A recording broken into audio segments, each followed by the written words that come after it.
The air is a thick, greasy stew of stale rum, sweat, and cheap tobacco, so heavy you can almost chew it. It clings to the back of your throat. Lantern light, yellow and weak, struggles to cut through the haze of smoke, catching on the glint of a gold tooth here, the sheen of a damp brow there. Underneath the low, guttural murmur of hushed deals and bitter losses, you hear the rattle of dice on wood, the wet slap of cards, and the constant groaning complaint of the building itself, a sound like a ship settling into its final watery grave. This is the scent, the sound, the very taste of desperation.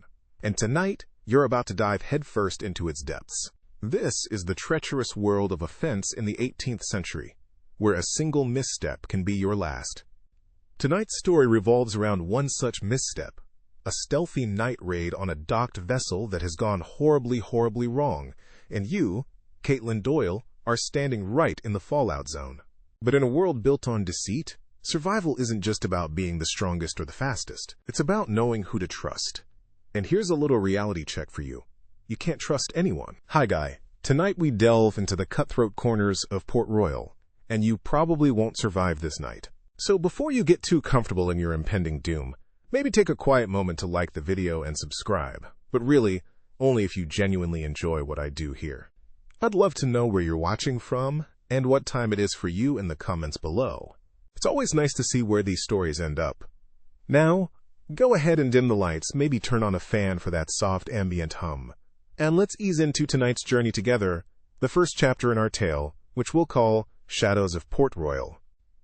Tonight, you're making a deal, a risky one, in the heart of the most notorious pirate haven of them all. The air in this gambling den, aptly named the Drowning Man, hangs heavy with the promise of danger and wealth. And you, Caitlin Cat Doyle, are here to claim your piece. Your offense, the quiet whisper between the thief and the buyer, the unseen hand that turns stolen goods into spendable coin. It's a job that requires a steady nerve, a sharp mind, and the ability to look responsible even when you're orchestrating the most irresponsible of acts. Your reputation is your armor, and tonight, you can feel the chinks in it beginning to show. You take a slow, deliberate sip of watered-down grog, the sharp burn a familiar anchor in the swirling chaos of the den. Your gaze drifts over the room, cataloging the threats. A table of boisterous buccaneers, their cutlasses clanking against their chairs with every drunken gesture. A pair of shifty-eyed merchants in a corner, their conversation too low, their glances too frequent. And the proprietor, a man whose smile never quite reaches his cold, calculating eyes. Every shadow here holds its own secret, waiting to be discovered, or to discover you. You pressure back a little firmer against the rough-hewn wall, feeling the reassuring weight of the small, single-shot pistol tucked into the small of your back. It's not much, but it's a comfort. Your contact is late. Padraig Walsh, your cousin, is a ship's quartermaster, and usually a beacon of cheery reliability in your decidedly unreliable profession. He's clever, Paddy is, with a knack for numbers and a smile that could charm a kraken. But tonight his lateness is a knot tightening in your stomach. The deal was simple. A crate of refined silver ornaments, lifted discreetly from the captain's cabin of a Spanish galleon, La Joya Perdida. The ship is docked for repairs, its skeleton crew more interested in the port's taverns than its cargo hold. A clean, simple job. Paddy was meant to deliver the crate here an hour ago. You would pay him his cut, and the silver would be melted down and gone by sunrise. Simple. But nothing in Port Royal is ever simple. Just as a genuine threat of panic begins to weave its way through your calm facade, the door to the den creaks open, spilling a slice of damp, salty night air into the room. And there he is, Paddy. He slips inside, trying to be inconspicuous, but he moves with the frantic energy of a cornered rat. His usually jovial face is pale, slick with sweat, and his eyes dart around the room, wide with a fear you've never seen in him before. This is bad. This is very, very bad. He spots you and makes a beeline for your table, his steps too quick, drawing more attention than if he'd simply sauntered over. He slides onto the bench opposite you, not even bothering with a greeting. "Cat," he whispers, his voice a ragged, breathless thing. "Trouble." You keep your expression neutral, a mask of bored indifference you've perfected over the years. "You're late, Paddy," you say, your tone low and even, a stark contrast to his frantic state. "I don't like late." "Forget late," he hisses, leaning so close you can smell the fear on his breath. There's been a change. The goods? They're not at the drop point. They're not safe. Quote, your fingers tighten around your tankard. This was his part of the plan. Secure the goods, bring them here. Simple. Explain, you command, your voice dropping to a near-silent whisper that holds more threat than any shout. I went to the warehouse we use. It was tossed. Someone knew. They were looking for it. He shakes his head, a nervous twitch starting at the corner of his eye. I still have it, the crate, but we can't do the exchange here. Not in the open. You feel a cold dread seep into your bones, but you push it down. Panic is a luxury you can't afford. Where? Quote. He glances over his shoulder, then leans in again. There's a side room for high-stakes games. It's empty now. We can be in and out in 2 minutes. Just follow me. Every instinct screams at you that this is a mistake. Leaving your chosen position, following a spooked man into an enclosed space. It's a litany of broken rules. But the silver is worth a small fortune. Enough to set yourself up for a year. Enough to get out. You give a short, sharp nod. Lead on! And Patty? He pauses. Try to look like you belong here. He swallows hard and tries to compose himself, but the fear still clings to him like a shroud. He gets up and you follow a few paces behind, a ghost in his wake. He leads you away from the main room, down a short, narrow hallway that stinks of mold and regret. The noise of the den fades behind you, replaced by the creaking of the floorboards and the frantic thumping of your own heart. He pushes open a heavy oak door, revealing a small, windowless room containing a single, large card table and a few chairs. The only light comes from a single, sputtering candle on the table, casting long, dancing shadows that make the small space feel like a cage. Patty moves to the darkest corner of the room, where a large, burlap-wrapped crate is hidden beneath a moth-eaten tarpaulin. Here, he says, his relief palpable, see, it's safe. But it isn't. The click is almost imperceptible, but you hear it. The sound of a lock, not on the door you came through, but another, smaller one you hadn't noticed, set flush against the far wall. Before Patty can even register the sound, the main door you just entered through slams shut behind you, plunging you into near-total darkness save for the flickering candle. What was that? Patty yelps, spinning around. Figures emerge from the shadows, melting away from the walls. 3 of them. Large, hulking shapes, reeking of bilgewater and violence. The leader, a man with a jagged scar bisecting his left eyebrow, steps forward, a grin stretching across his face. It's not a friendly grin. In his hand he holds a long, thin blade that catches the candlelight. Well, well, the scarred man rumbles, his voice like grinding stones. Patty Walsh. And Cat Doyle. Just the 2 we were hoping to see. We'll be taking that crate off your hands. Quote, you're already moving. Your hand flies to the small of your back, your fingers closing around the cool, familiar grip of your pistol. You don't draw it. Not yet. A single shot in a room this small is a last resort. I don't know who you are, you say, your voice cold and steady, betraying none of the adrenaline coursing through you. But you've made a grave error. The man chuckles. Oh, I don't think so. We know all about the silver from La Jolla Perdida, and now it's ours. A tense standoff. The air is electric, thick with unspoken threats. Patty is frozen beside the crate, utterly useless. It's you against 3 armed thugs in a locked room. The odds are not in your favor. Your mind races, calculating angles, weaknesses, escape routes that don't exist. And that's when you see her. Through a small, grimy grate in the secondary door, the one that had clicked shut, you see a sliver of the hallway beyond. And in that sliver, for just a fraction of a second, a face is illuminated by a passing lantern. Elodie Blanchard, a clerk from the harbor master's office. A woman you'd outmaneuvered for a lucrative contract months ago, a friendly-faced rival whose polite smile always hid a core of simmering jealousy. She's watching. Her expression isn't one of fear or surprise. It's one of cold, satisfied triumph. In that instant, everything clicks into place. This isn't a random gang. This isn't a simple robbery. Patty wasn't just spooked. He was herded. You were herded. This entire night, the late arrival, the change of plans, the convenient empty room, it was a setup. And Elodie, the quiet clerk, the woman no one would ever suspect, was the one pulling the strings. The raid on the ship wasn't just a crime of opportunity. It was a trap. And you, Cat Doyle, just walked right into it. The blade in the scarred man's hand suddenly seems much, much sharper. The world narrows to the flickering candle flame, the glint on the blade, and the triumphant smirk on Elodie's face visible through the grate. A trap. A beautifully constructed, multi-layered trap, and your own greed for that silver made you the perfect rat to wander into it. The scarred man takes a step, the floorboard groaning under his weight, and in that instant, the frantic calculations in your mind cease. There is only one move.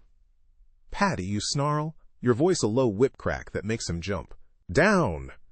You don't wait for his compliance. Your left hand shoots out, not towards the thugs, but to the small table. You sweep the sputtering candle off its surface. The room is instantly swallowed by an impenetrable, disorienting blackness. A surprised grunt comes from one of the thugs, followed by a string of curses from their leader. "Find them!"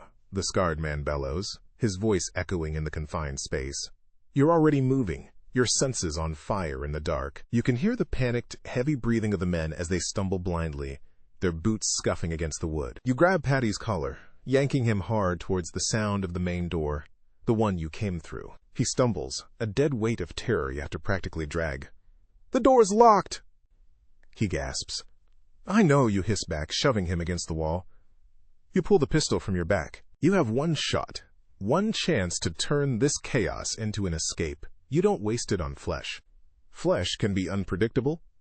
Wood and iron, however, obey the laws of force.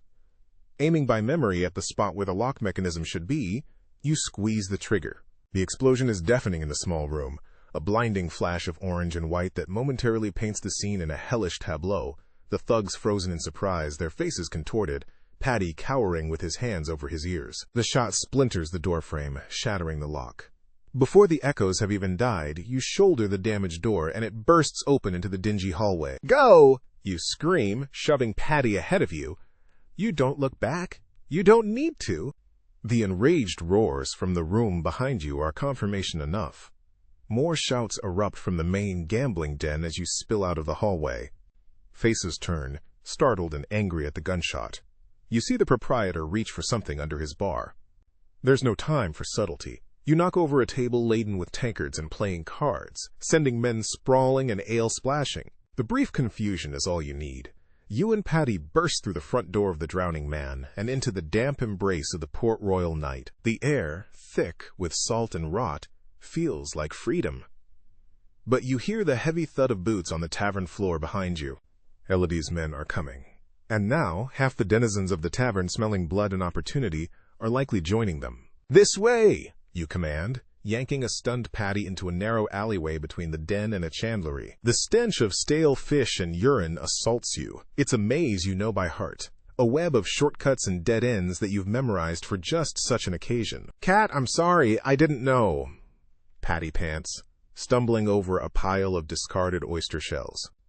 "Shut up and run." You cut him off, your voice devoid of sympathy. Right now his apologies are as useless as he was in that room. Responsibility. It's a bitter pill.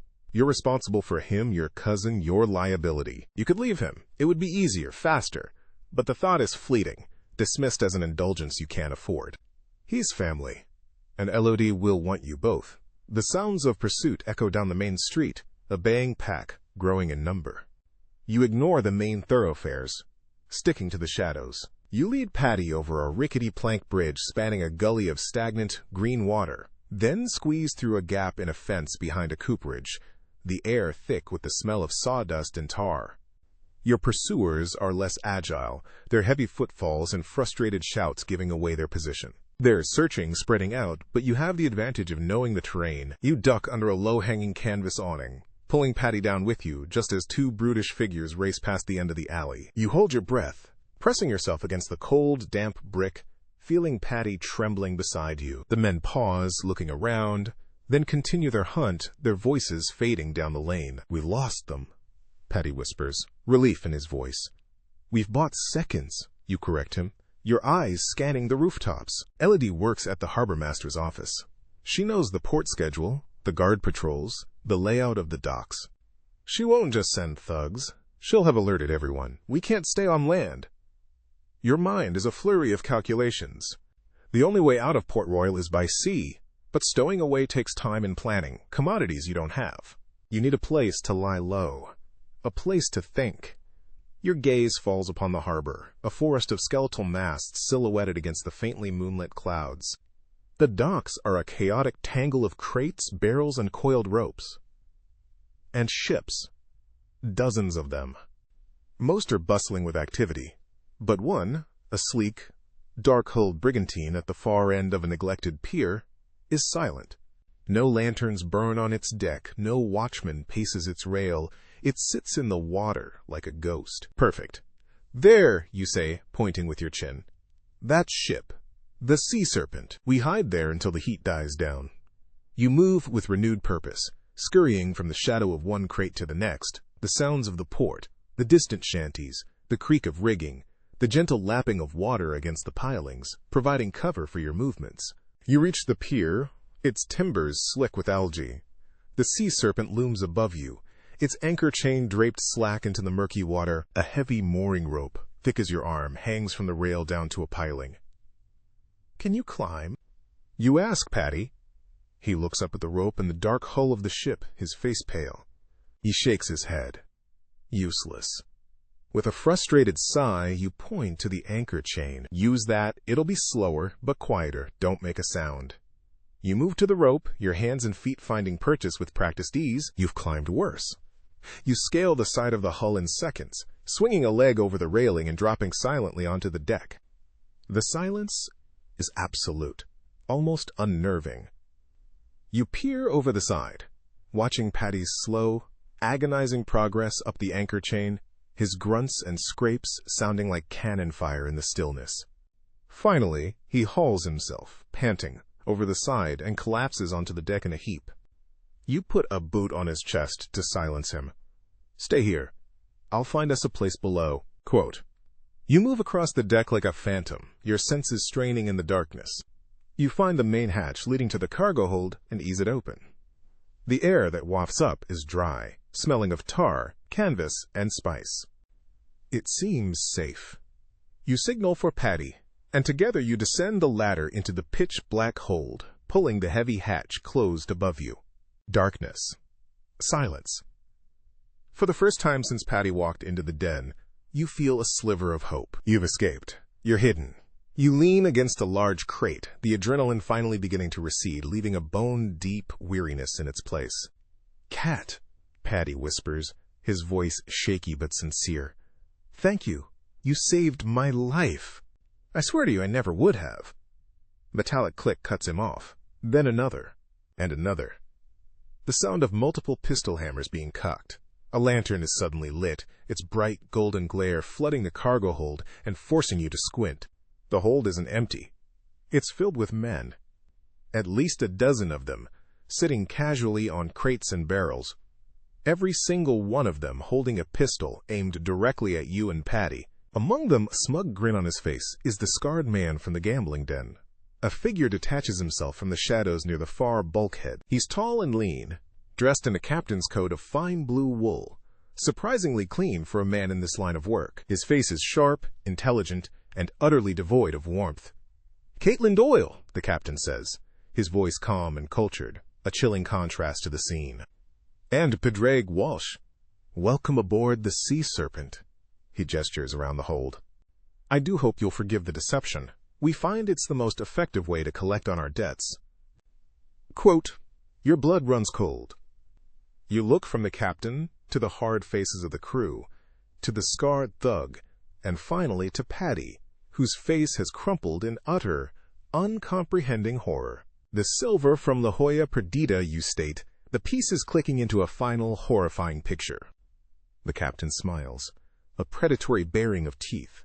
Was never stolen. It belongs to me. A bit of bait, you see. A rumor planted in the right ears, a convenient heist, carried out by my own men. All to lure a certain ambitious fence out of the woodwork. Elodie knew you couldn't resist such a prize. Quote, you were never the predator in this hunt. You were the prey from the very beginning. The raid, the chase, it wasn't an escape. It was just another part of the plan, herding you from one cage to a more secure one. You look at the dark, timbered walls of the hold, the single guarded hatch above. You're not in a refuge. You're in a floating tomb. The captain's words hang in the air, heavier than the humidity in the hold. A trap. Not just a trap, but a meticulously crafted performance, where you were the unwitting star. Your mind, usually a fortress of contingency plans and calculated risks, feels hollowed out. Lodi didn't just set thugs on you. She sold you. She handed you over to a predator far more sophisticated than any you'd ever faced in the gambling dens and dark alleys of Port Royal. The rage that should be boiling in your gut is ice cold, a sharp, precise fury that focuses your thoughts. A clever play, you say, your voice remarkably steady. You push yourself off the crate, standing slowly, deliberately. You keep your hands open, away from your body, a gesture of submission that is anything but. You went to a great deal of trouble for one crate of silver. The captain, this impeccably dressed man who commands a room full of killers, gives a small, appreciative smile. Captain Thorne, at your service. And you are correct. The silver is an insult to our ambitions. He takes a step closer, his polished boots making no sound on the dusty floorboards. Elodie was quite thorough. She spoke of your reputation, not just a fence for common plunder, but a broker of secrets. Information. The kind of wealth that cannot be melted down. The silver was simply the price of admission to this little meeting. Quote, behind you, Paddy makes a choked, whimpering sound. He's still on the floor, a puddle of terror, finally understanding the true depth of the hole he's dug for you both. Thorne's gaze flicks to him, a flicker of contempt in his eyes, before returning to you. Your cousin, however, seems less composed, Thorne observes. He nods to the scarred man. Take him. Put him in the brig. I'm sure he has stories to tell. People like him always do. Quote, two of the crew move forward, hauling Paddy to his feet. He struggles feebly, his eyes wide and pleading, fixed on you. Cat! Don't let them! I didn't! Quiet, you snap, your voice like the crack of a whip. You don't look at him. Showing any weakness now, any attachment, would be handing Thorne a weapon. They drag Paddy away, his terrified protests cut short as they shove him up the ladder and through the hatch, which slams shut again, leaving you alone with Thorne and his silent, watchful crew. The only sound is the gentle, rhythmic creak of the ship's timbers, and the soft lap of water against the hull. You are moving. The sea serpent is already heading out to sea. Now, Thorne says, pulling a small, ornate stool from the shadows and sitting down, as if preparing for a friendly chat. Let's dispense with the pleasantries. You've proven you're resourceful. You escaped Elodie's initial net. Commendable. But this is my ship. There are no alleys to run down, no crowds to disappear into. There is only me, my crew, and a great deal of deep, dark water.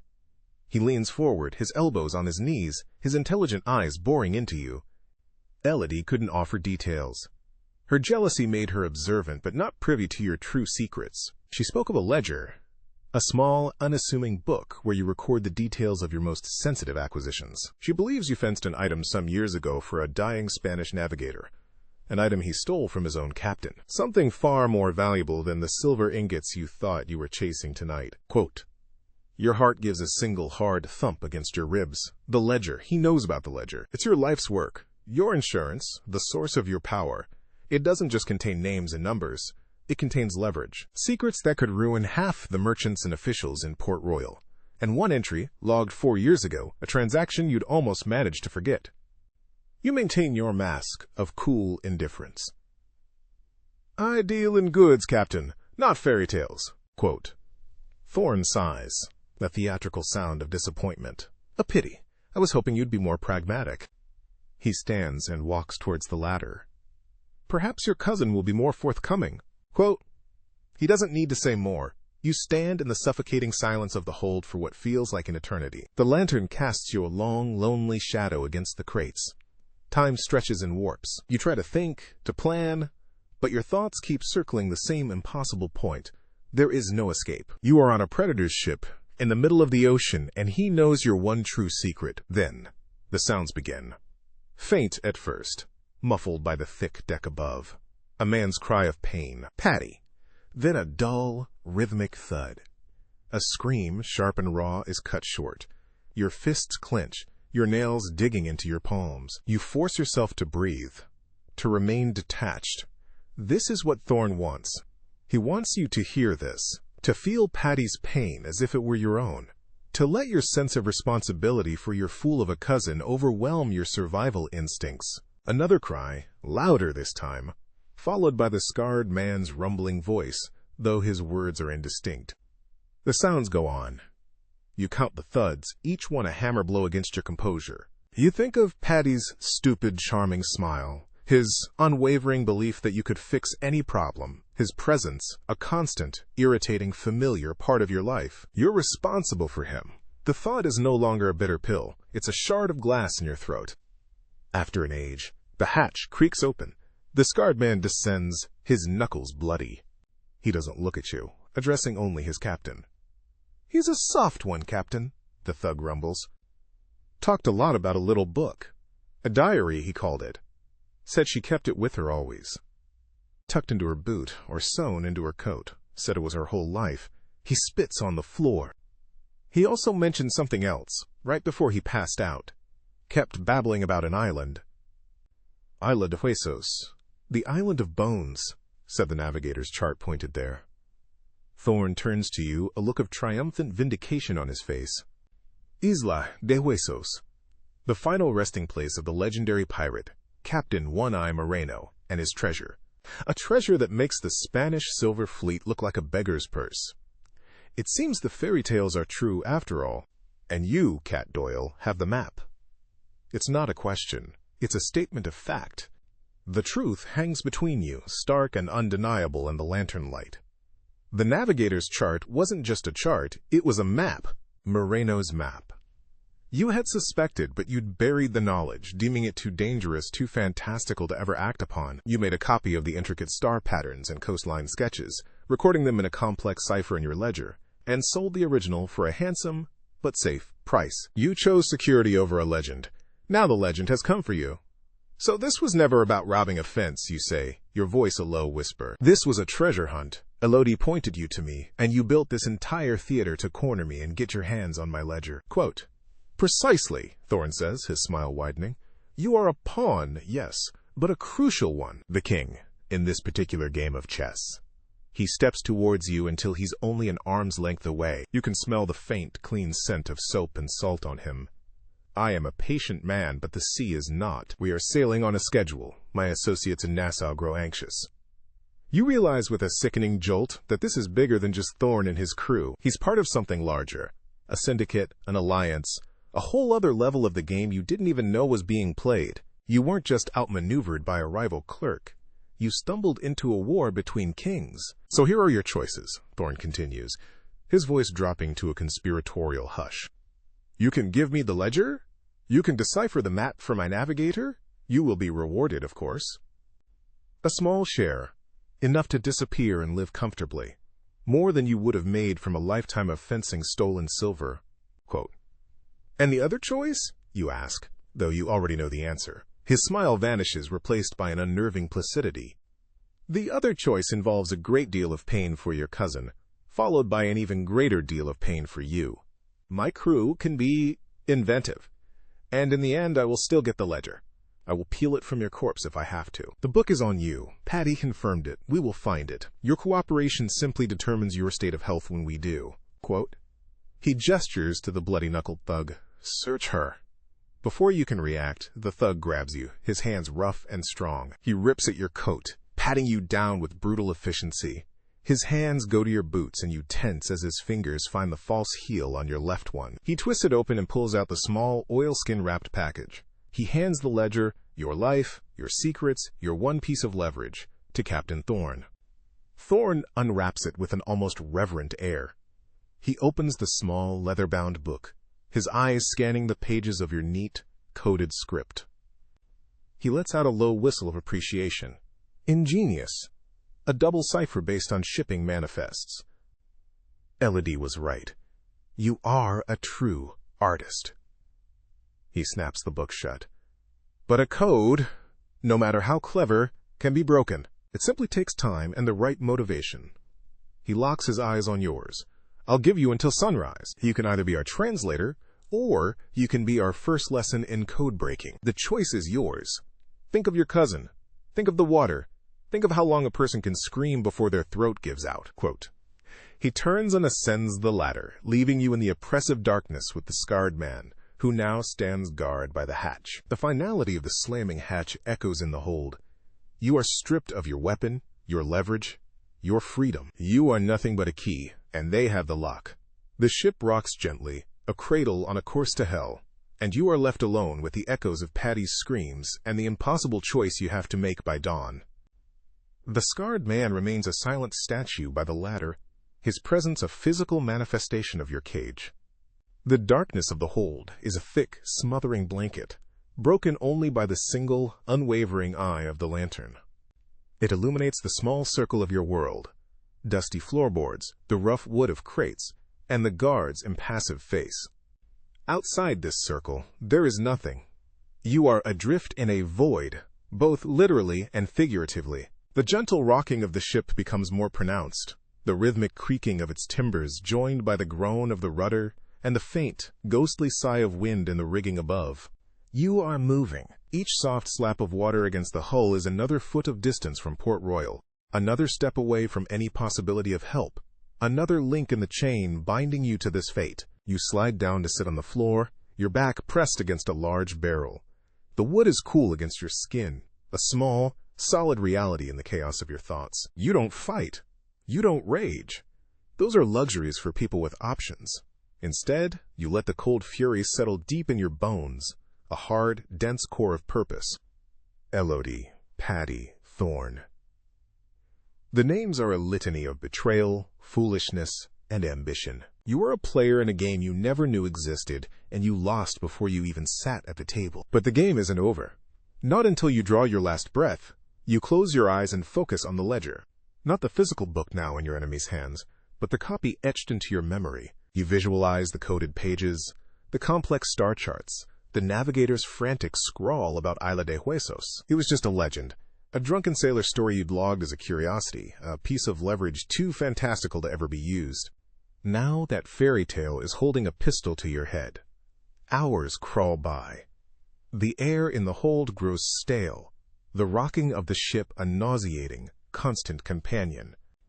Above, you hear the heavy footfalls of the crew, the shouted orders carried away by the wind. They are making sail, catching the trade winds, leaving the familiar world behind.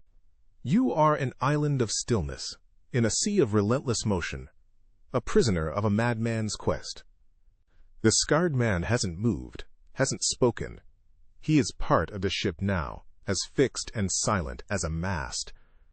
Just as the first hint of gray light filters through the cracks in the hatch above, signaling the dawn and the end of your borrowed time, the hatch scrapes open.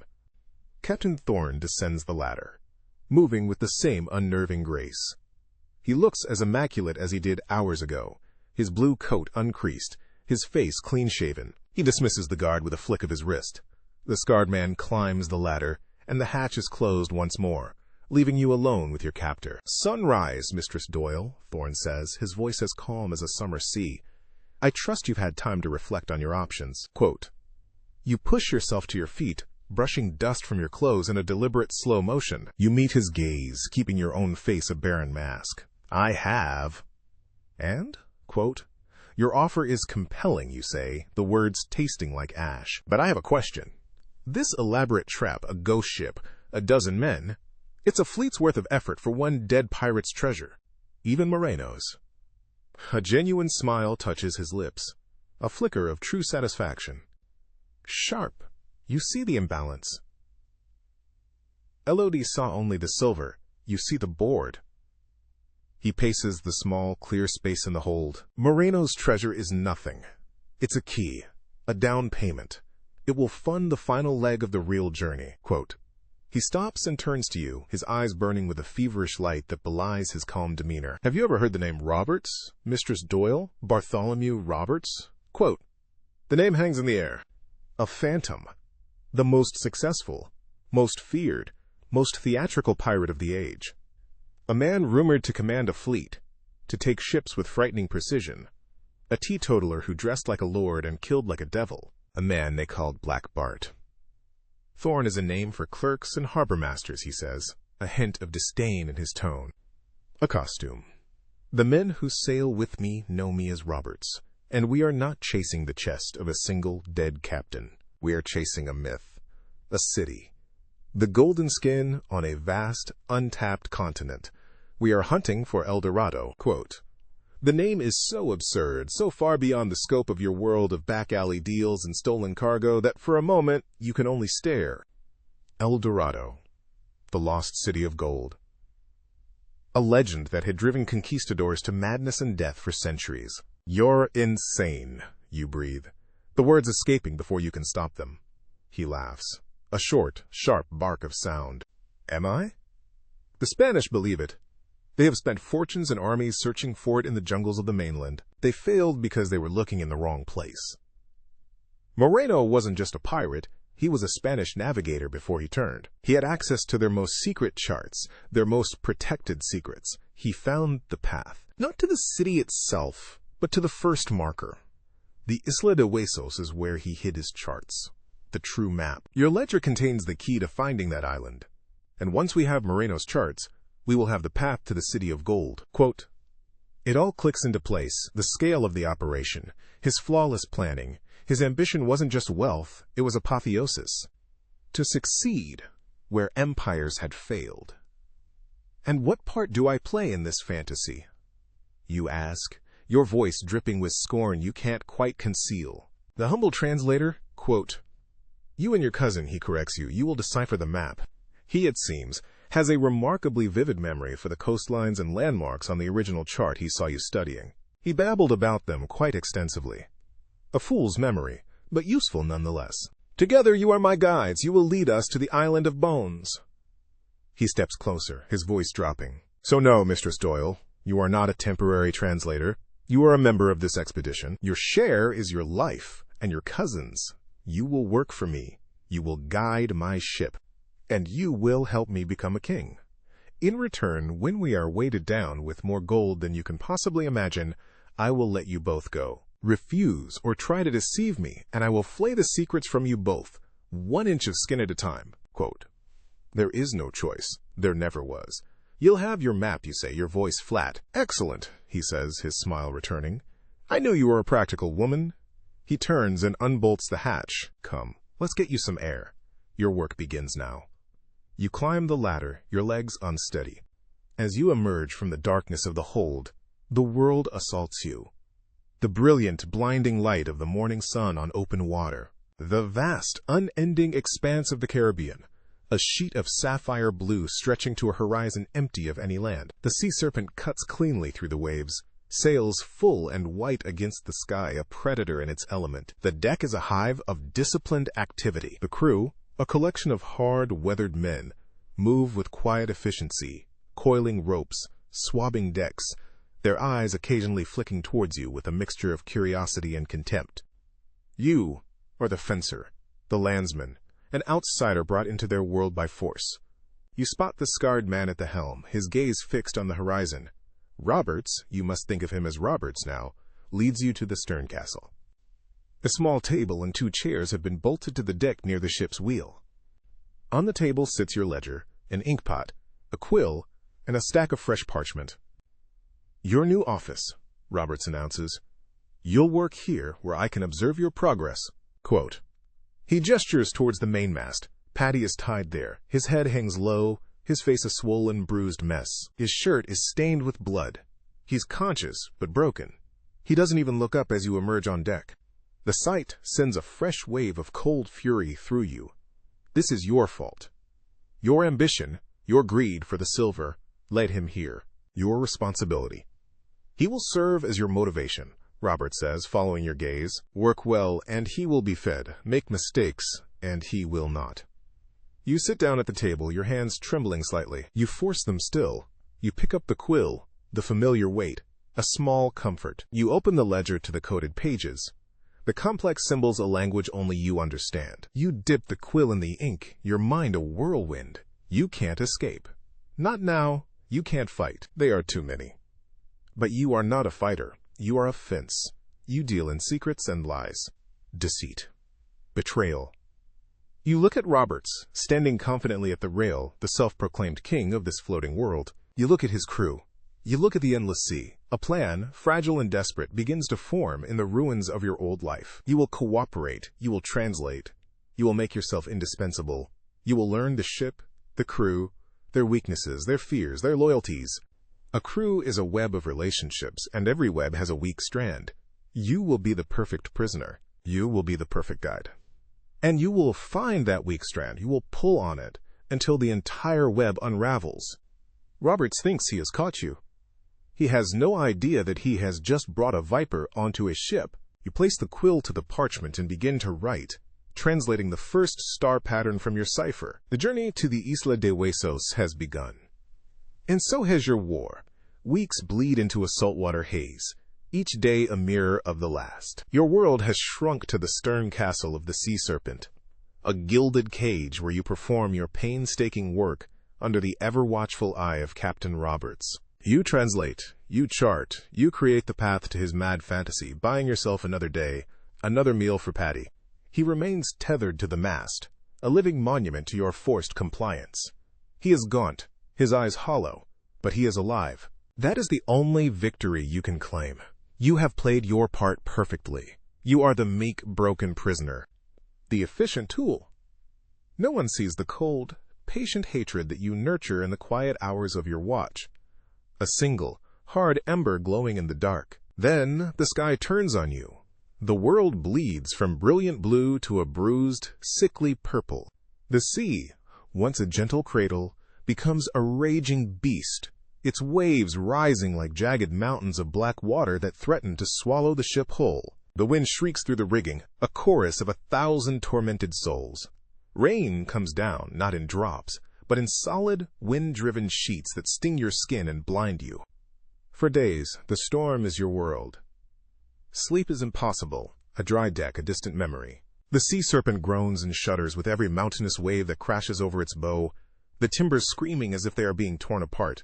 Roberts remains impassive, a marble statue amidst the chaos, demanding the same impossible discipline from his crew. But the men are breaking.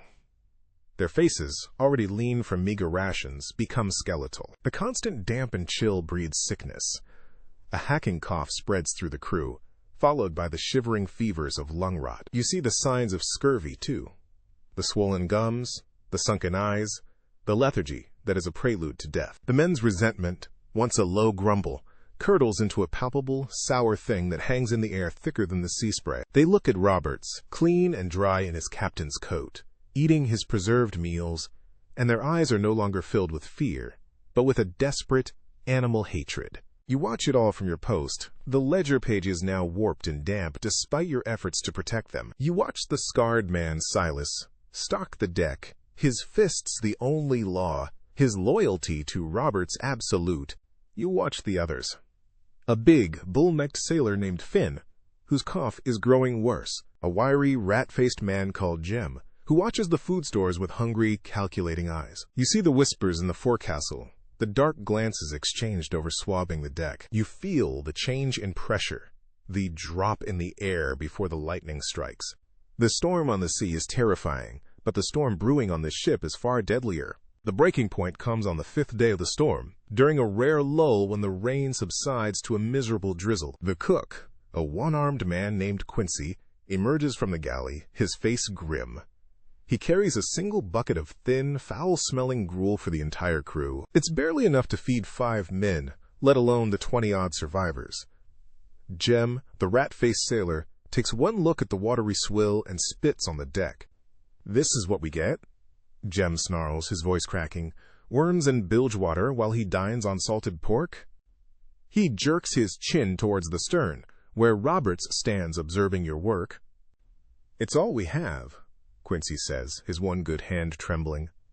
"The fresh water is tainted. The hardtack is riddled with weevils." "Then we take his," Finn roars, stumbling forward, his body racked by a violent coughing fit. He catches himself on the railing, gasping for air.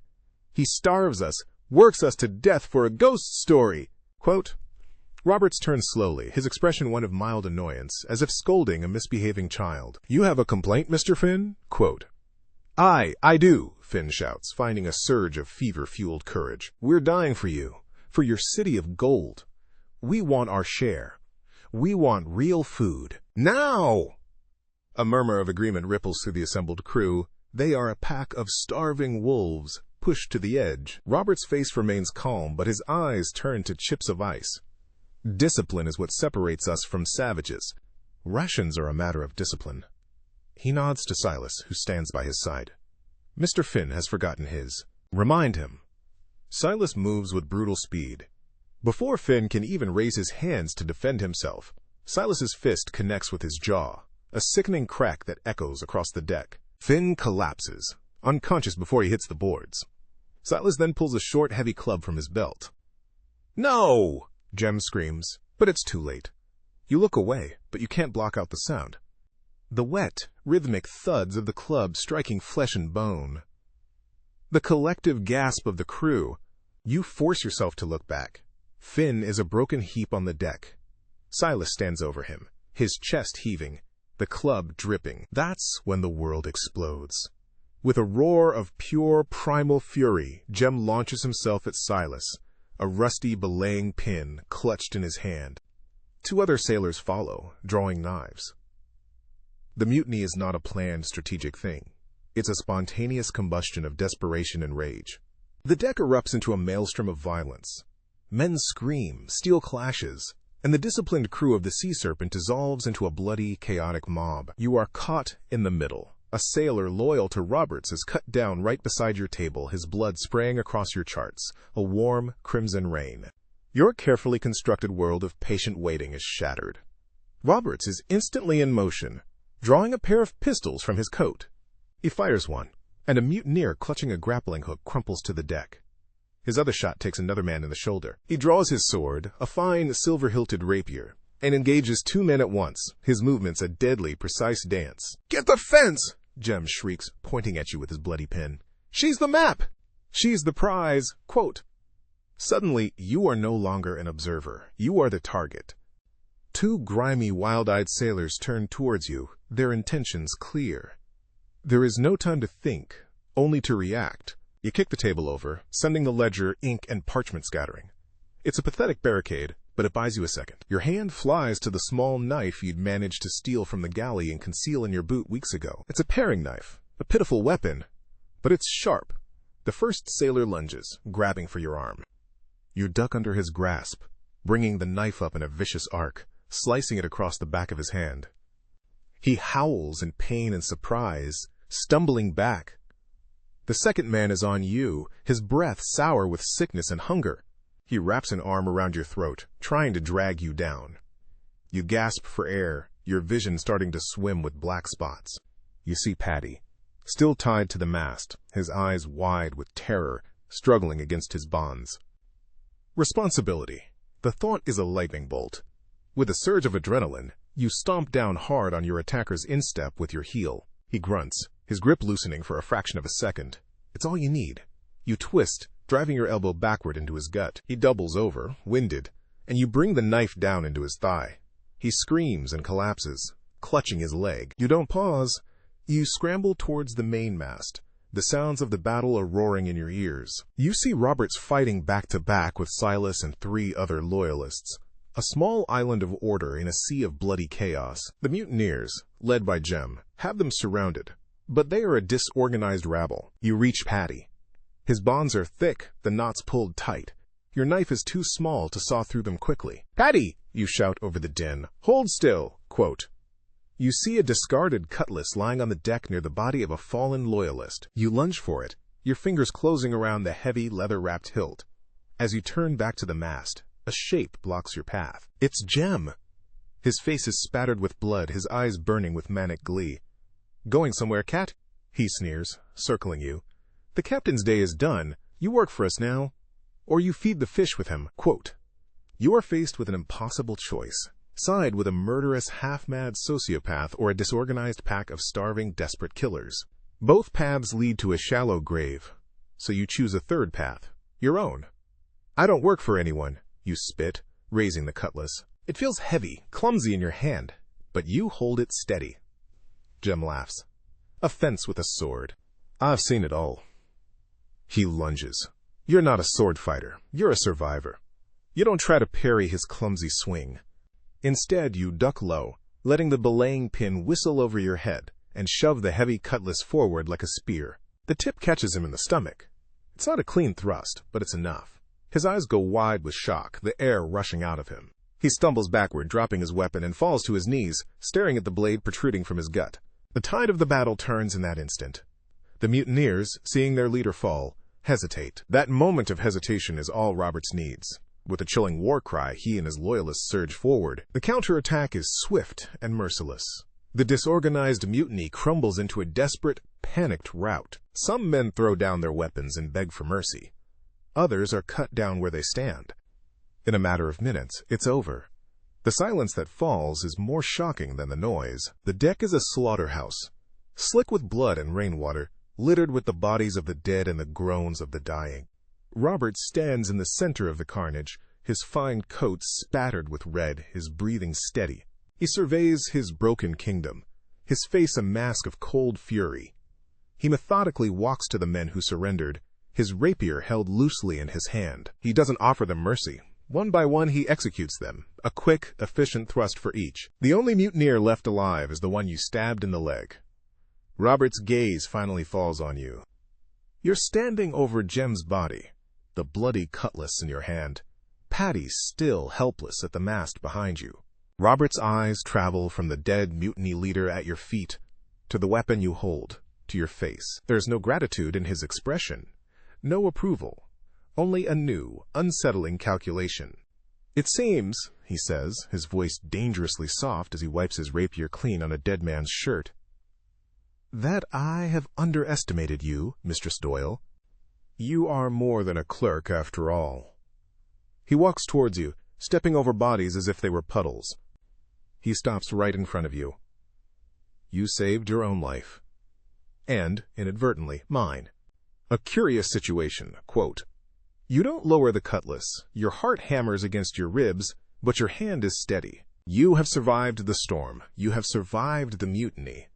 But you realize with a sinking dread that the most dangerous part of this night has just begun.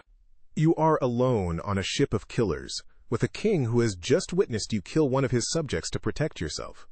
He knows now that you are not a helpless pawn. You are a player. And in his game there is only room for one king. The world holds its breath in the space between your heartbeats. The cutlass feels like an anchor in your hand, both a burden and your only point of stability. Robert's eyes, cold and appraising, are dissecting you, re-evaluating your worth, your threat level. The game has changed, and he is rewriting the rules. You are no longer a pawn. You are a rogue piece, and kings do not suffer rogue pieces on their board. But the board itself is about to be wiped clean. A sound, deeper and more terrible than any cannon fire, rips through the storm's howl. It's not a sound of wood breaking, but of a giant's bones snapping. The mainmast, wounded by the storm and strained by the violent lurching of the ship, gives a final, agonizing groan. With a deafening crack, it splinters at its base.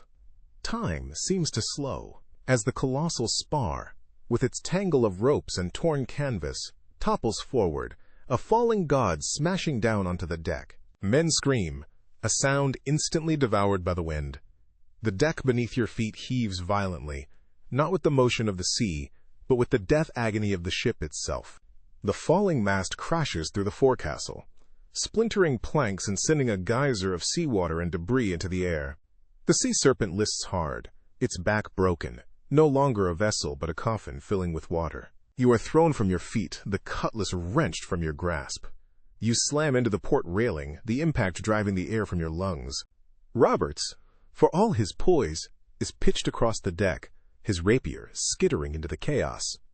A rogue wave, a black wall of churning water summoned by the storm's peak fury, rises over the foundering ship.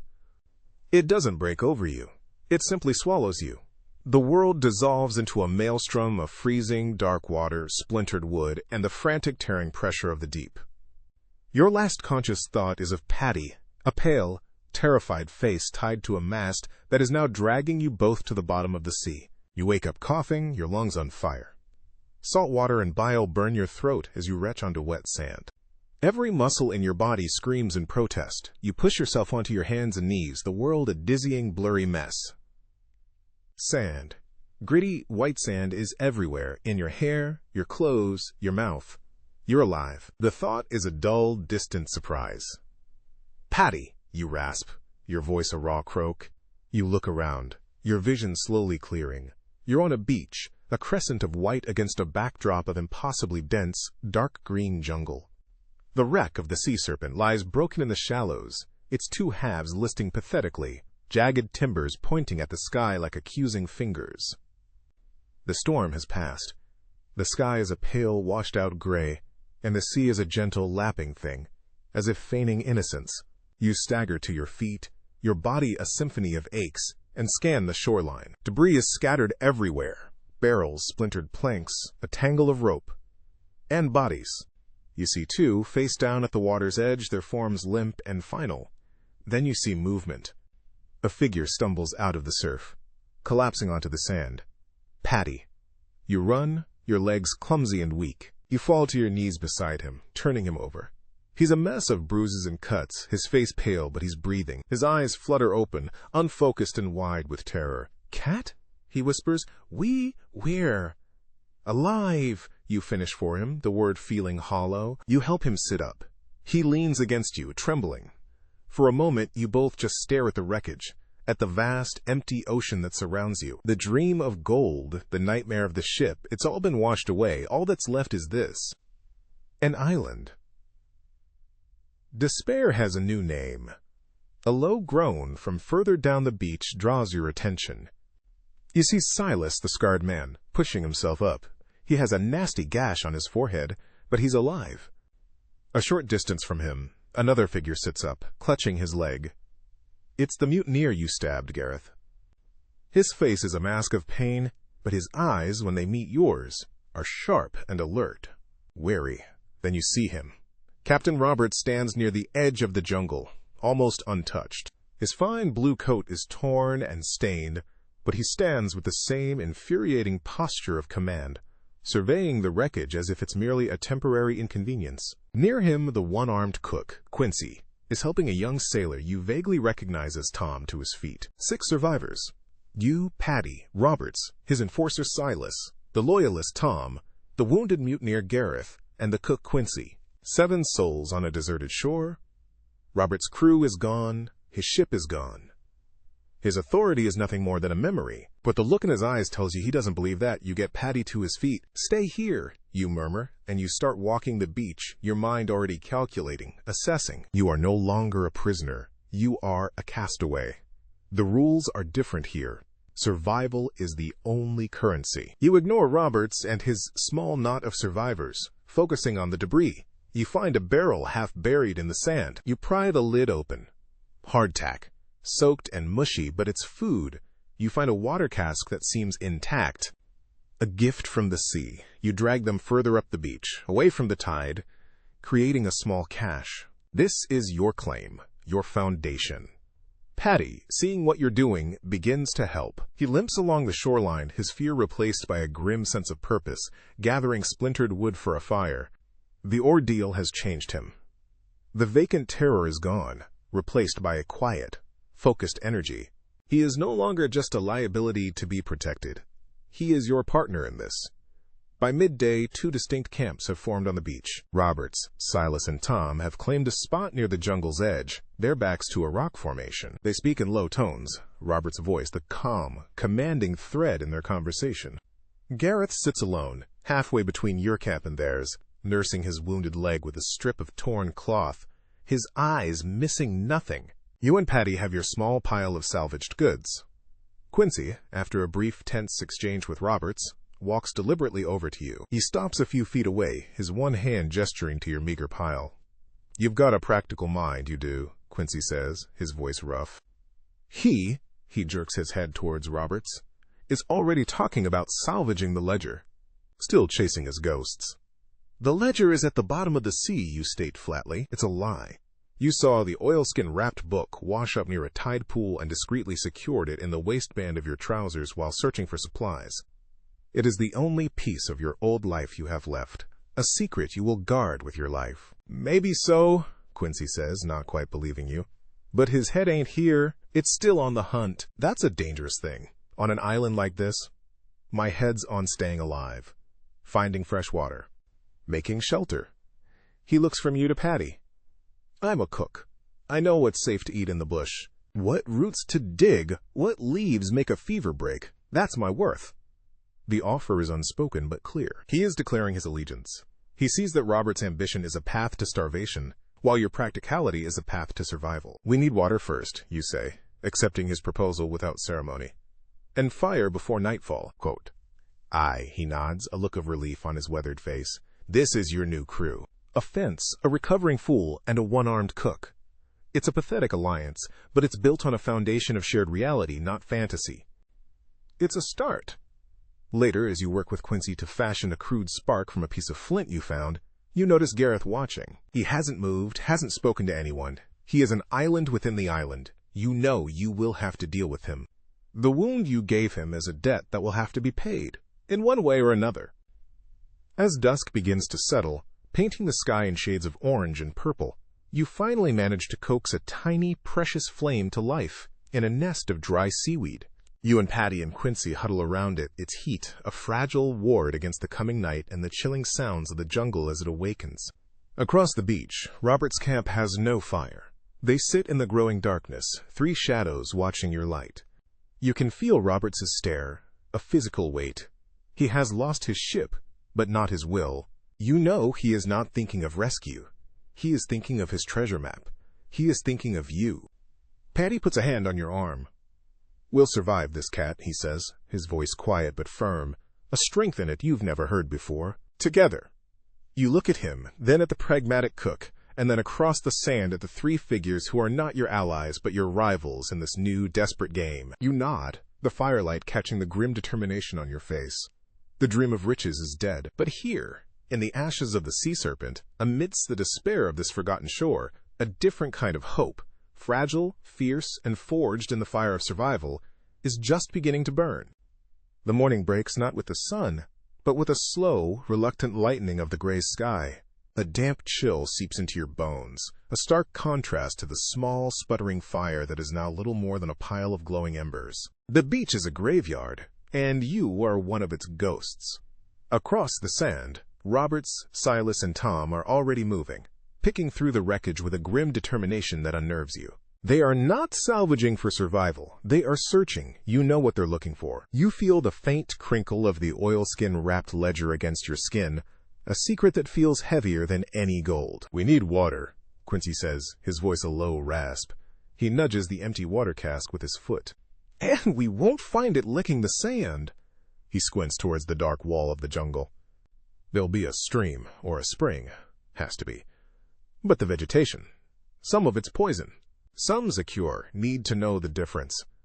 His meaning is clear. He is the guide. You look at Patty, who is staring at Robert's group, his jaw tight. The fear has been burned out of him, replaced by a hard, wary resolve. We stick together, Patty says, looking at you. It's not a question. It's the first principle of this new world. All right, you agree. Quincy, you lead. Patty, you watch our backs. I'll look for a path. Quote, leaving the relative openness of the beach feels like stepping into a tomb.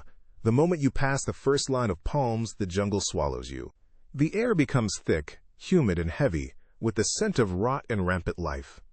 Strange bird calls echo from unseen heights, and the constant thrum of insects is a dull roar in your ears.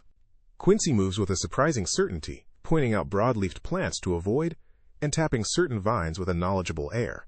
You move behind him, every sense on fire, your hand never far from the paring knife still tucked in your boot. After an hour of pushing through tangled undergrowth that tears at your clothes, you find it. It's almost unnoticeable. A single flat stone half buried in the mud and roots. Its edges are too perfect, too deliberate to be natural. You kneel, scraping away the muck. The stone is a dark, non-porous basalt, covered in faint, swirling patterns unlike any pirate carving or Spanish masonry you've ever seen. "What is it?" Patty asks, crouching beside you. "I don't know," you breathe, "but it doesn't belong here." Quote, Quincy examines it, his brow furrowed. "Nor is it from any island I know, this stone." "No, well, it's a stranger." You scan the jungle ahead and see another, 20 paces on, nearly swallowed by the roots of a giant banyan tree. A path. Faint, forgotten, but undeniably a path. A silent agreement passes between the three of you. You follow it. The way becomes clearer as you press on, the jungle seeming to part grudgingly. The air grows still, the oppressive insect hum fading until the only sounds are your own soft footfalls and ragged breaths. You feel a prickling on your skin, the feeling of being watched, not by a predator in the trees, but by the weight of time itself. The path opens into a small, sunken clearing, and you all stop dead. In the center stands a ruin. It's not grand, not like the forts of Port Royal. It's a low, circular structure of the same dark stone, collapsing in on itself, choked with vines. The architecture is alien, with unsettling curves and angles that seem to defy Euclidean logic. No crosses, no Spanish eagles, no skulls and crossbones. This was built by a people lost to memory.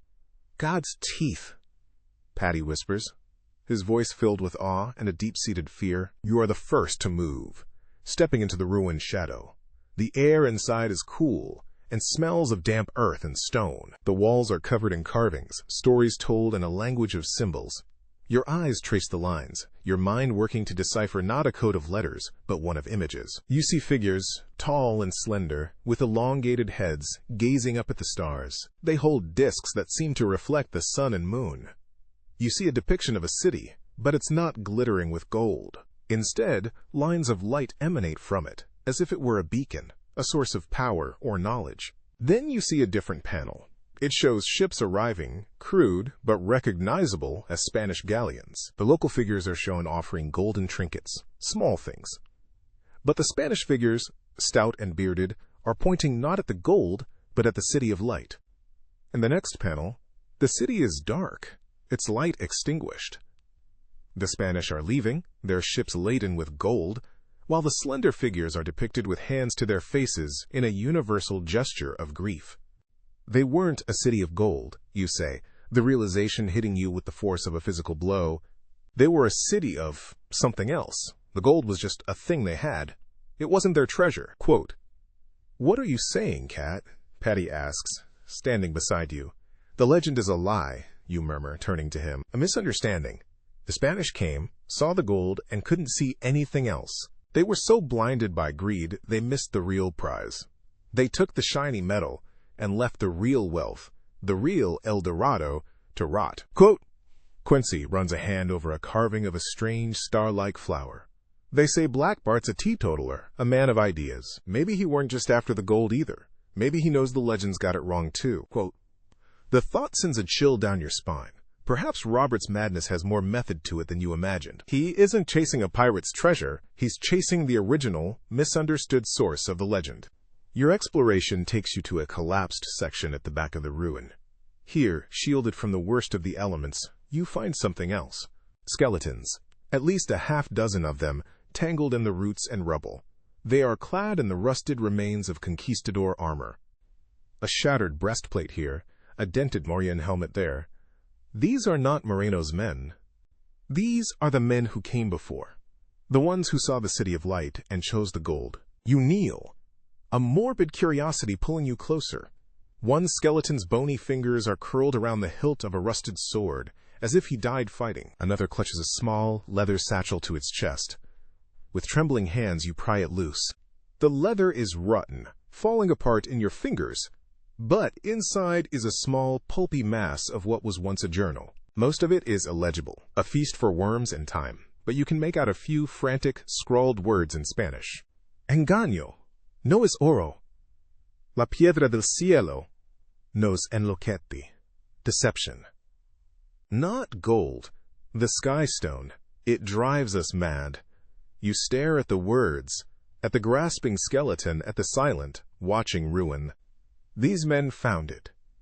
They reached the end of their quest and found not a treasure room, but a truth they couldn't comprehend. They found the sky stone, whatever that was. and it broke them. They turned on each other, right here, driven mad by greed and disappointment, dying on the doorstep of the very prize they sought but failed to understand. In that moment, you see yourself. You see the drowning man, the deal for the silver, the chase through Port Royal, the blind ambition that led you straight into Robert's trap. You were just like them, chasing a glint of metal, deaf and blind to the real danger, the real story. You look at the skeleton's empty eye sockets and see your own reflection. A ghost haunted by the same avarice that left these men to rot in a forgotten jungle. The weight of your responsibility for Patty, for your own survival, suddenly feels different. It's no longer just about outsmarting the next man. It's about escaping the cycle, the hungry ghost of greed that consumes everyone who follows this path. Cat? Patty's voice is soft. He sees the look on your face. You close the satchel, the fragments of the journal turning to dust. We need to go, you say, your voice empty. There's nothing for us here. You find the stream Quincy was looking for just beyond the clearing, a line of clear, fresh water trickling over moss-covered stones. You drink deeply, the cold water a shock to your system, washing away the dust of the ruin but not its memory. You feel the waterskins you fashioned from salvaged canvas, the simple act of survival, a grounding force. The journey back to the beach is silent. The three of you are bound by a shared secret, a truth far more terrifying than a simple mutiny or a mad captain. The legend of El Dorado isn't just a lie, it's a curse. It's a lure that draws the greedy and the ambitious to their doom. You emerge from the tree line as the sun begins its descent. Your little camp, with its pathetic pile of supplies, looks like a bastion of sanity against the encroaching darkness. But your sense of relief is short-lived. Roberts is waiting for you. He's standing halfway between your camp and his, Silas a looming shadow at his side. He has found a spyglass from the wreckage and holds it loosely in his hand. He isn't looking at the horizon. He's looking at you. He sees the mud on your knees, the strange look in your eyes, the full waterskins in your hands. You found something, he says. His voice is calm, but it carries across the sand with the chilling force of a judge's sentence. More than just water. You stop, your hand instinctively going to the hidden ledger at your waist. The map to this place of ruin. You now know it is not a map to a treasure, but to a graveyard. A graveyard Roberts is hell-bent on finding. He is still a believer. And you, Cat Doyle, are the keeper of his faith's most sacred and most deadly text. The whispers of the past are still echoing in your ears, a dire warning of the future that awaits if you cannot change the story. You hold his gaze, your heart a cold, hard knot in your chest. The lie about the ledger feels thin, fragile. You can see in his eyes that he doesn't believe you, but he cannot prove you wrong. Not yet. This standoff, on this strip of sand between a hostile jungle and a devouring sea, is a battle of wills far more intense than any brawl in a tavern. We found a ruin, you say, your voice level. You decide a partial truth is a stronger shield than a total lie. Old. Not Spanish, not pirate. You gesture vaguely towards the jungle. And we found a spring. That's all. Robert's lips purse into a thin, skeptical line. A ruin, he repeats slowly, tasting the words. He looks past you, at Patty and Quincy, who have instinctively closed ranks behind you. He sees their shared silence, their unified front. He sees you are no longer his prisoner, but the leader of a rival faction. How convenient. You stumble upon a forgotten relic on the very island my map was meant to lead us to. Quote, "Perhaps your map was right, after all," you counter, letting a sliver of ice into your tone. It led you to a shipwreck. It led us to a pile of stones and some skeletons. It seems the treasure has already been claimed by time. Quote, his eyes narrow. You have planted a seed of doubt, not in the existence of his prize, but in its accessibility. It's a subtle shift, moving the focus from whether you have the map to whether the map is even worth anything. As you stand there, locked in this silent war, the setting sun breaks through the clouds. A brilliant, blinding ray of orange light slices across the beach, striking you full in the face. For a heartbeat, the world is pure, burning light. And in that light, the image of Roberts wavers, his sharp, intelligent features melting and reforming into another face. A face you know with a sick certainty. Elodie Blanchard. The sound of the surf fades, replaced by the damp, dripping echo of a Port Royal alley. The gritty sand under your boots becomes slick, greasy cobblestone. The salty air thickens, heavy with the stench of cheap gin and despair. The hallucination is so powerful, so complete, that you don't even flinch. It feels like returning to a memory you've been trying to outrun. She stands before you, not with the cold triumph you saw through the grate, but with a raw, frayed desperation. Her dress is neat but worn, her face pale, the shadows under her eyes telling a story of sleepless nights and gnawing worry. This isn't the villain who sold you out. This is the woman who made an impossible choice. You think it was about the contract, don't you? Her voice whispers in your mind, a sound only you can hear. That little bit of shipping business? You think I threw you to a monster like Roberts out of simple jealousy? Quote, what else would it be, you think? The words, a bitter accusation. You've smiled at me for months while sharpening your knife. Quote, her spectral form gives a humorless laugh. A smile is the cheapest armor a poor woman has, Cat. You should know that. You wear one yourself. She takes a step closer, the illusion so real you can almost smell the rain on her cloak. Do you have any idea what it's like? To count every shilling? To watch your mother waste away from a lung fever you can't afford the physician for? To know that the only thing separating you from the gutter is a clerk's pittance that a man like you wouldn't even use for a single night's gambling? Quote, her words are not an excuse. They are a mirror. You see your own past in them. The hunger, the cold, the terror of having nothing, the burning drive to claw your way out of the pit, the same drive that made you take the risk on the Spanish silver. He promised me a new life, Ellie's ghost continues, her voice breaking. Roberts, he saw me.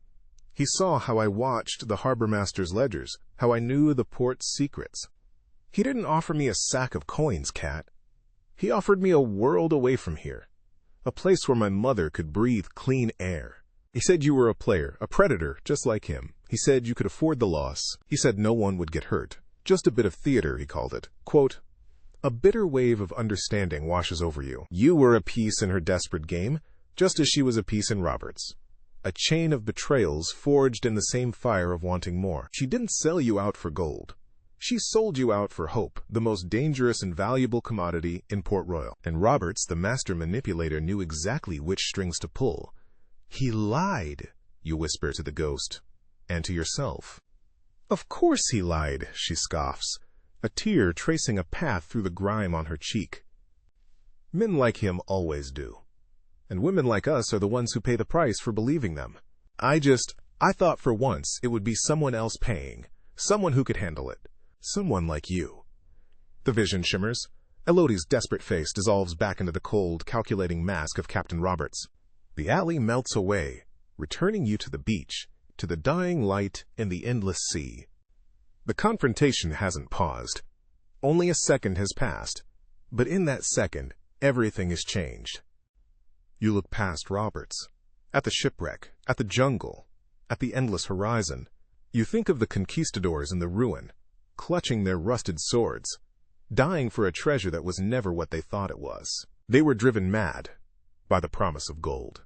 Elodie was driven mad by the promise of a life without pain. You were driven by the promise of security. And Roberts is driven by the promise of a legacy, a kingdom built on a lie. It's all the same disease. Greed, not just for wealth, but for escape, for power, for anything other than the life you have. It's a hungry ghost, and this island is its feeding ground. It devoured the forgotten people who built the ruin. It devoured the Spanish who followed. It devoured the crew of the Sea Serpent. And now it wants to devour you. You look at Paddy. He is watching you, his expression a mixture of fear and trust. You look at Quincy, his one good hand resting on the handle of a salvaged hatchet, ready. This is your crew, a liability you've taken responsibility for, and a cook who chose practicality over ambition. This is what you have. And in the stark, brutal clarity of this moment, you realize it's the only treasure worth a damn. Not a city of gold, not a ledger full of secrets, but the simple, profound fact of a shared fate. The loyalty of those who stand with you when the world has washed away. The ruins are unstable, you say to Roberts, your voice calm, imbued with a new, solid weight. The skeletons we found, they weren't pirates, they were Spanish. Conquistadors. They were armed. It looked like they killed each other. Quote, you let that hang in the air. You are giving him a piece of the puzzle, but reframing the picture. Perhaps they found the treasure and couldn't agree on how to split it, Robert suggests, a glint in his eye. The idea of greed-fueled slaughter appeals to his cynical nature. Or perhaps, you counter, looking directly into his eyes, there was no treasure to find. Perhaps they found only disappointment, and it drove them mad. You take a deliberate step forward, closing the distance between you. A map is a promise, Captain, but some promises are lies. This island, it feels like a lie. I think we should be focused on getting off it, not digging for ghosts. You have laid your cards on the table. You have declared your position. You are no longer his unwilling guide on a treasure hunt. You are the voice of reason, of survival, standing against his magnificent, deadly obsession. You are offering his men, Silas, Tom, even the wounded Gareth who listens from a distance, a different path, a path that leads to home, not to a cursed ruin. Roberts stares at you, his face unreadable in the twilight. You have challenged not just his plan, but the very foundation of his authority. The hunt for El Dorado is what binds his crew to him. Without it, he is just another shipwrecked man. He knows it. And he knows that you know it. Your concern for our collective welfare is touching, Mistress Doyle, he says, his voice dangerously soft. He turns and walks back to his camp without another word. The confrontation is over, but the war has just been declared. You return to your fire. Quincy nods at you, a gesture of silent approval. Patty puts a hand on your shoulder, a simple, grounding touch. The price of greed is etched into the bones of this island. You've seen it in the ruins, you've seen it in the ghost of Elodie, and you've seen it in your own reflection. And you have decided you are no longer willing to pay it. Let Roberts chase his golden fantasy into a grave. Your treasure is right here, huddled around a tiny flame, breathing, alive, and for the first time since you set foot in the Drowning Man, truly free. The fragile truce holds for 2 days. A tense, silent war waged across 100 yards of sand. You watch them, and they watch you. Roberts, you realize, is not idle. He and Silas are working, trying to fashion a lever and winch from the wreckage, their intent clear. To pull the submerged stern of the Sea Serpent further onto the beach, to get at the captain's quarters, to find the master copy of his charts and, he still believes, your ledger. His obsession is a fire that will consume this island, and you refuse to be the kindling. The plan forms that second night, whispered around the flickering flames of your fire. It's a desperate, insane idea, born from the simple truth that to stay is to die. You will build a raft. The wreck is our lumber yard, you murmur, your gaze fixed on the broken ship, its jagged silhouette a tombstone in the moonlight. The port side is mostly underwater at high tide. We work then. The sound of the surf will cover our noise. Quote. Quincy nods, his single eye glinting. We'll need lashings. Vine is no good, it'll rot. We need rope. There's plenty in the rigging, if we can get to it without being seen. Quote. And food, Patty adds, his voice steady. He has shed his fear like a snake's skin, leaving behind a harder, more thoughtful man. And water. We can't sail on an empty wish.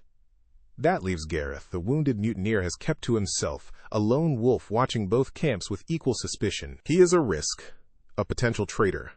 But you also see a man whose life hangs by a thread. Roberts has no use for a wounded man. You, however, might. The next morning, you walk to him, not with an offer, but with a poultice. Quincy had found the right leaves, crushing them into a dark, fragrant paste. You kneel, holding it out. Gareth flinches, his hand instinctively going to the hilt of a knife he's scavenged. What do you want? He rasps, his eyes narrowed. For you to live long enough to be a problem for someone else, you reply flatly. This will stop the rot from setting in. Or don't use it. Your choice. You set the broad leaf holding the poultice on the sand beside him and walk away without a backward glance. It's a calculated gamble. You're not offering alliance. You're demonstrating value. Survival, not promises, is the only coin that has worth here. That night, as you, Patty, and Quincy prepare to slip into the water towards the wreck, a shadow detaches itself from the dunes. It's Gareth. He limps heavily, but he walks with purpose. He doesn't speak, just gives a short, sharp nod and follows you into the waves. Your crew has grown to 4. The work is brutal, a penance paid in darkness and freezing water. For 5 nights you are creatures of the tide. Your body's aching, your hands raw and bleeding. You pry planks loose from the submerged deck, fighting the suction of the sea. You dive into the black, churning water inside the hull, retrieving barrels for flotation, your lungs burning for air. Paddy, using skills you never knew he possessed, harvests rope from the tangled rigging. His movements in the half-light is silent and sure as a spider's. Gareth, his leg wrapped in your poultice, becomes your beast of burden, his raw strength hauling timbers onto a hidden stretch of beach behind a rocky outcrop, far from Robert's sight. Quincy is your quartermaster, securing and rationing the few edible roots he can find, and standing watch, his keen eye missing nothing. You become a machine of survival. Every thought is bent to a single purpose. The ghosts of the past, Elodie's desperate face, the greed of the drowning man, recede, replaced by the immediate, solid reality of a splinter in your palm, the taste of salt on your lips, the burn of exhausted muscles. On the third night, you nearly lose everything. You are working to free a large section of the ship's railing when you see a lantern moving on the beach. Silas. He's making a sweep. You all freeze, pressing yourselves against the dark, wet hull of the wreck. He walks closer, his heavy footsteps crunching on the sand. The lantern light plays across the water just feet from where you hide, your head barely above the surface. You hold your breath until your vision swims with black stars, the frantic drumming of your own heart a roar in your ears. He stops, scans the wreck for a long moment, then grunts and turns back, the light receding. You surface, gasping the air a sweet, glorious prize. By the sixth night, your creation is complete. It's a monstrous, ugly thing. A square of planks lashed to 6 barrels with a crude, stumpy mast in the center where you plan to rig a small sail from a torn piece of canvas. It is a testament to desperation, a prayer made of flotsam and resolve. But you believe it will float. You wait for the moon to be devoured by clouds, for the tide to turn. The 4 of you stand by the raft, the culmination of your impossible labor hidden in the shadows. The plan is to push it into the surf, and let the outgoing current pull you away from the island, hopefully before Roberts realizes you are gone. It's time, you whisper, and the word hangs in the air, heavy with all the risk it contains. You put your shoulders to the raft. It's heavier than you imagined, the wet sand sucking at it, resisting you. You strain, your muscles screaming, the 4 of you groaning with the effort. It moves, scraping an inch at a time. The sound is terrifyingly loud in the stillness of the night. Heave! Gareth grunts, putting his full weight into it, his wounded leg trembling. The raft lurches forward, sliding into the gentle surf at the water's edge. It floats. It actually floats. A wild, fierce surge of hope, so powerful it almost brings you to your knees, courses through you. But the sound has betrayed you. They're running! The shout cuts through the night. It's Tom, Robert's young loyalist. A light appears at the far end of the beach. Roberts. He's running towards you, Silas and Tom at his heels. They are too far to stop you, but they are coming. Go! Get on! You yell, shoving Paddy towards the raft. He scrambles aboard, followed by Quincy. You and Gareth push the clumsy vessel into deeper water, the waves now helping you, pulling you out. You can hear Roberts shouting your name, a sound of pure, thwarted fury. You clamber onto the raft, turning to help Gareth. As he hauls himself over the side, a gunshot cracks through the air. The ball whistles past your head, so close you feel its heat. Roberts is standing at the water's edge, a pistol in his hand, his silhouette, a study in impotent rage against the dawning sky. You are out of his reach. The current has you now, a silent, inexorable force, pulling you out to sea. Roberts does not fire again. He simply stands there, watching you go. Silas and Tom are beside him, but they are just figures on a shore. He is alone, a king with a kingdom of one, stranded on the shores of his shattered dream. He has his ruin, he has his skeletons, he can keep them. The island shrinks behind you, its dark green jungle and white sand beach dissolving into the gray mist of morning. The cries of its gulls fade. The ghosts are silenced. You are adrift, a tiny, insignificant speck on a vast, indifferent ocean. The raft rocks gently on the long, slow swells of the open sea. You are exhausted, starving, and have no idea which way you are sailing. But you are alive, and you are free. The sun rises, a glorious explosion of orange and gold, warming your salt-stiffened skin. You look at your crew. Patty squinting at the horizon, already thinking about navigation. Quincy checking the knots on your pathetic sail. Gareth slumped against a barrel, his face pale with pain but his eyes clear. This is your treasure. Yeah. This is the prize you fought for. You reach into your waistband and pull out the oilskin-wrapped ledger. It feels small and trivial in your hands. This book of secrets, this key to a cursed treasure, this source of so much death and betrayal, it brought you here, but it has no power over you now. Its promises are empty, its leverage worthless. You open it one last time, the page is stiff with seawater. You look at the coded star charts, the intricate map to the Isla de Huesos, the map to the ruin. It is a map to a grave, and nothing more.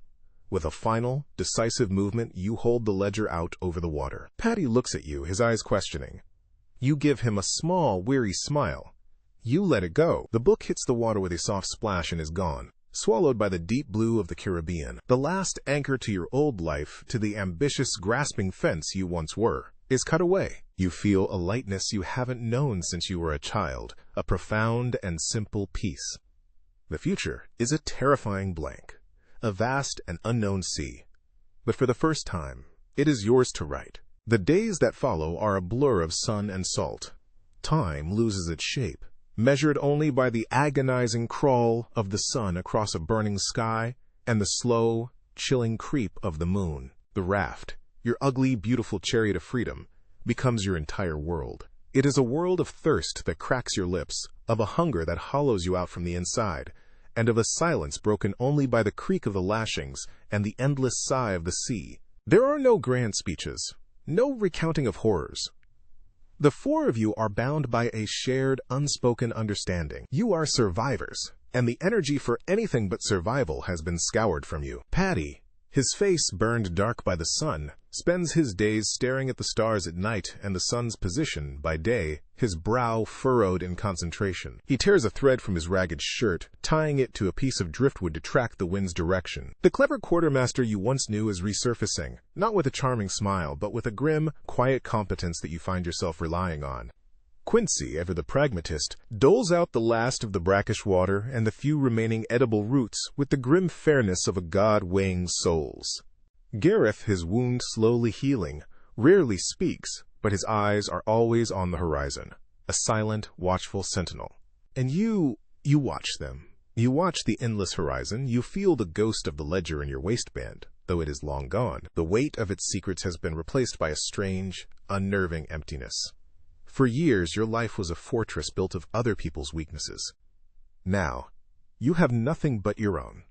There is no one to outmaneuver, no deal to be made. There is only the sun, the sea, and the three men who share your fate. You learn the profound intimacy of shared suffering, a bond forged in a crucible far hotter than any gambling den's back room. It is Patty who sees it first, on what you think might be the fourth day. His voice is a dry, cracked thing, barely a whisper. Land. You follow his pointing finger, and at first you see nothing. Just the haze where the sky meets the sea. But then you see it, not a smudge, but a line. A darker, more solid line on the horizon. It is not the malevolent green of the Island of Bones. It is a soft, distant blue-green, low and long against the sky. Hope is a painful thing, a sudden, sharp pang in your chest that makes it hard to breathe. For the rest of the day, no one takes their eyes off that growing line. It is a promise, a prayer, a destination. Making landfall is not a gentle arrival. It is another battle. The surf is strong, the waves threatening to smash your fragile raft against a shore littered with rocks. You all paddle with splintered pieces of wood, your movements clumsy and weak, your muscles screaming in protest. It is Gareth who saves you. With a roar of effort, he throws himself into the churning water, a rope in his hand, and fights his way to a large, flat rock. He secures the line, and together you haul the raft through the crashing waves and into the relative calm of a small, sheltered cove. You stumble onto the shore, your legs giving way, and collapse onto the sand. It is not the fine white sand of the cursed island, but coarser, darker, mixed with pebbles and shells. The vegetation is different too. Sturdy pines and wind-bent oaks instead of suffocating jungle. The air smells of salt and pine, clean and sharp. You are not in the Caribbean anymore. You have been carried north, out of the grasp of pirates and their fever dreams. You have washed up on the shores of a new world. That evening, you build a fire. Not a small, fearful flame hidden from your enemies, but a large, blazing bonfire that roars towards the darkening sky, a defiant beacon of your survival. Quincy finds a freshwater stream trickling down the rocks, and you drink until you feel sick, the simple taste of it more precious than any wine. He even manages to catch a handful of small fish trapped in a tide pool, and soon the smell of them cooking over the fire fills the air. It is the most exquisite meal you have ever tasted. The four of you sit around the fire, the flames painting your haggard faces in flickering orange. The long silence is finally broken. Gareth, looking into the flames, speaks for the first time in days.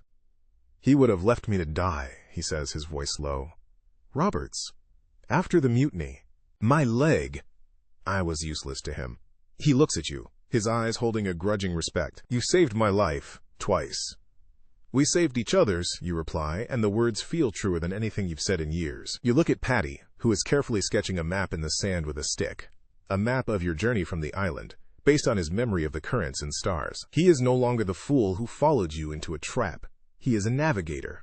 He has found his own strength in the wreckage of your shared disaster. Your responsibility for him has melted away, leaving something quieter and stronger in its place. Family. Your mind drifts back. You think of Roberts, a king standing alone on his shore of bones. A man so consumed by his grand idea that he became a ghost long before his ship sank. You think of the conquistadors in the ruin, their quest for gold ending in a bloody, pointless squabble in the dark. You think of Elodie. Her spectral face, etched with desperation, is no longer a source of rage, but of a deep, weary sorrow. She wasn't a monster. She was just another soul trying to buy her way out of the cage she was born into, and she chose the wrong currency. You see now that you are all chasing the same illusion, just by different names. Gold, security, revenge, hope. A treasure that promised to fix everything, but only ever led to ruin. The real treasure. You look at the fire, at the faces of the men around you. Quincy humming a tuneless shanty as he cleans a fish with his knife.